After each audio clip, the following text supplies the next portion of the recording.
બનાસકાંઠામાં સામાજિક તત્વો સામે પોલીસે કરી છે લાલ આંખ। જિલ્લા પોલીસે કુલ 513 જેટલા સામાજિક તત્વોનું લિસ્ટ તૈયાર કર્યું છે।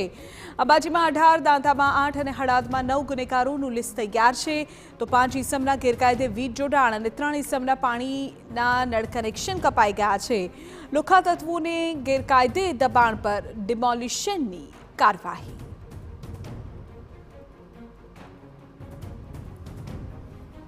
બનાસકાંઠાની ઘટના કે જ્યાં ગેરકાયદે દબાણો પર અત્યારે ડિમોલિશનની કામગીરી થઈ રહી છે। એક ચોક્કસ લિસ્ટ તૈયાર કરવામાં આવ્યું છે અસામાજિક તત્વોને લઈને કે જેમની સામે આકરા પગલાં લેવાઈ રહ્યા છે।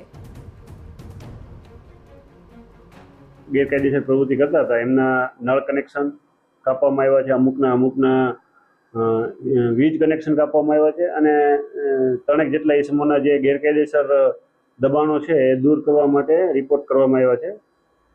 અને જે બાકીના અમારા 4 છે રાજસ્થાનના છે અને બીજા અન્ય બે આરોપી છે એ એમના મકાન ઓલરેડી આ જે હમણાં દબાણ દૂર થયા એમાં